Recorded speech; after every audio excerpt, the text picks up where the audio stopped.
তাবিঈদের মধ্যে মুহাম্মদ ইবনে সিরিন খুব ভালো স্বপ্নের ব্যাখ্যা জানতেন। এক লোক এসে মুহাম্মদ ইবনে সিরিনকে বলল যে আমি দেখলাম আমার ছেলে পানি খেতে খেতে পেটটা এত বড় হয়ে গেছে।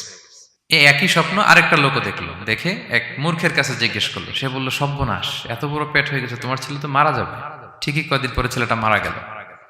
আর একই স্বপ্ন দেখে এই লোক মুহাম্মদ ইবনে সিরিনকে জিজ্ঞেস করেছিল, উনি বলেছেন যে তোমার ছেলে তো অনেক বড় আলেম হবে। ঠিক তাই হয়েছে, ওই ছেলে অনেক বড় আলেম হয়েছে। তো ফাইন্না রুইয়া তাকাউ আলা মা তুআব্বার, স্বপ্নের ব্যাখ্যা তেমন হয় যেমন এটার ব্যাখ্যা করা হয়। রাসূল সাল্লাল্লাহু আলাইহি ওয়াসাল্লাম একবার স্বপ্নে দেখলেন যে তিনি ওনাকে দুধ দেয়া হয়েছে, বাটিতে দুধ খাচ্ছেন, পরে আঙ্গুলের ফাঁক থেকে দুধ বেরোচ্ছে। এই সামান্য একটু দুধ রাসূল সাল্লাল্লাহু আলাইহি ওয়াসাল্লাম উমরে ফারুককে দিলেন। সাহাবারা বললেন, মাযা আউয়ালতা বিহি ইয়া রাসূলুল্লাহ, এটা তাওয়িল কি? তখন বললেন, আউয়ালতু বিহি আল ইলম, এটা দিয়ে আমি জ্ঞান বুঝিয়েছি, মানে উমরে ফারুকের আল্লাহ তাআলা অনেক জ্ঞান দিবে। স্বপ্নে কেউ দুধ খাচ্ছেন, এটা আপনার জ্ঞানের প্রতীক। রাসূল সাল্লাল্লাহু আলাইহি ওয়াসাল্লাম স্বপ্নে দেখলেন লোকজন দাঁড়ানো, কারো গায়ের জামা এতটুকু, কারো এতটুকু, কারো হাঁটু পর্যন্ত, আর উমরে ফারুক জামা একেবারে টেনে হিচড়ে যাচ্ছে। তো সাহাবারা বললেন, মাযা আউয়ালতু বিহি ইয়া রাসূলুল্লাহ, এই স্বপ্নের তাওয়িল কি, ব্যাখ্যা কি? রাসূল সাল্লাল্লাহু আলাইহি ওয়াসাল্লাম বললেন, আউয়ালতু বিহি আদ-দীন আত-তাকওয়া, এটা দ্বারা আমি দিনদারি বুঝিয়েছি, মানে উমরে ফারুকের দিনদারি অনেক বেশি। স্বপ্নে কেউ ছোট জামা দেখলে তার দিনদারি কমতেছে, এটার একটা আলামত।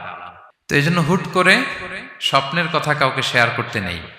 রাসূল সাল্লাল্লাহু আলাইহি ওয়াসাল্লাম ফজরের সালাতের পরে মসজিদে নববীতে সালাম ফিরিয়ে সাহাবাদের দিকে মুখ ফিরিয়ে বসতেন, তাসবিহ পড়তেন, এরপর জিজ্ঞেস করতেন, হাল রাআ আহাদুম মিনকুম আল বারিহাতা রুইয়া, গত রাতে কেউ কোনো স্বপ্ন টপ্ন দেখেছে নাকি?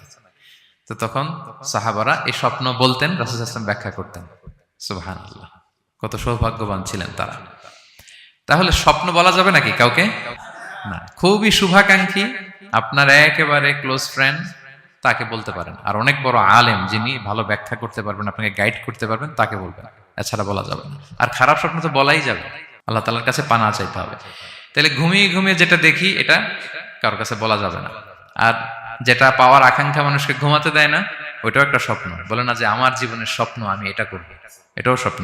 এই ভিশনও শেয়ার করা যাবে না কারোর সাথে। আপনারা তো ব্যবসায়ী মানুষ, টিপস শিখাই দেয় কিছু। বিশাল বড় একটা কিছু প্রজেক্ট নিছেন, শুরু করার আগে আপনি বলে ফেলছেন, শেষ, আর এটা হবে না।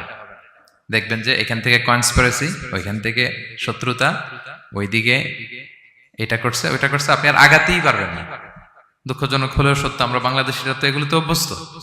সবার মধ্যে কম বেশি জেলাসি কাজ করে ন্যাচারালি, আমাদের বাংলাদেশিদের এটা আরো বেশি। আমি আমার প্রায় আলোচনাতে বলি যে আমাদের জাতীয় খেলা হাডুডু হওয়ার কারণ হচ্ছে এই খেলার ধরনটাই এমন, একজন সামনে যেতে চায়, 10 জন পা ধরে পিছনে টানতে চায়।